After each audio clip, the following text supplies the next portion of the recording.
As long as Joshua was alive, he was able to prevent his people from committing spiritual adultery by idolizing a created reality or by worshiping false gods. After Joshua dies, the Israelites repeatedly fall into grievous sin. God calls them back to true worship and upright living by inspiring 11 men and 1 woman consecutively to guide their people. When one of these charismatic leaders is no longer needed, he or she fade into the background without creating a dynasty. Hence, they are called judges and not kings. The judges are typically divided into 6 major judges and 6 minor judges. The major judges are Othniel, Ehud, Deborah, Gideon, Jephthah, and Samson. The minor judges are Shamgar, Tola, Jair, Ibzan, Elon, and Abdon. These 11 men and 1 woman that God chooses to guide his people are, points out Hahn, and I quote, the kinds of persons whom ancient societies least expected to do great things. For example, explains Hahn, Gideon is at times overwhelmed by fear and feelings of inadequacy, all indications of a lack of trust and faith in God who chose him.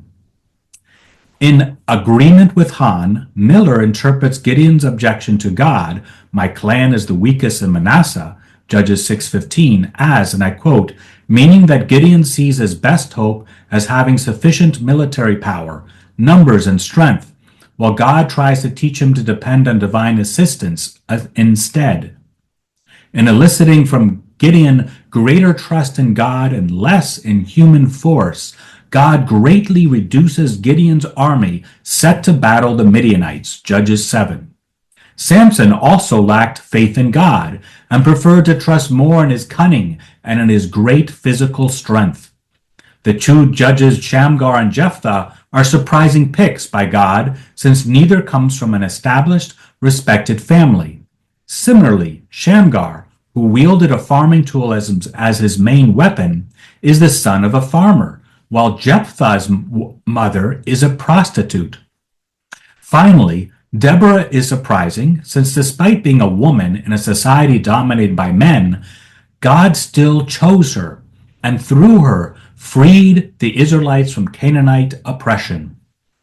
Also included among these accounts of 12 judges is an account of a king, Abimelech, one of the sons of the judge Gideon. Despite his people's request to make him a king, the father of Abimelech, Gideon, refused with, I will not rule over you, and my son will not rule over you. The Lord will rule over you. Judges 8:23. His son, Abimelech, however, gave in to the people's request and into his own lust for power by declaring himself a king.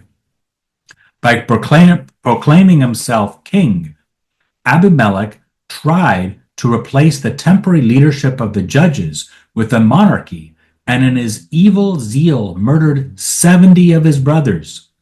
God repaid the crime of Abimelech, Judges 9:56, by providentially permitting a woman to kill him by dropping a millstone on his head.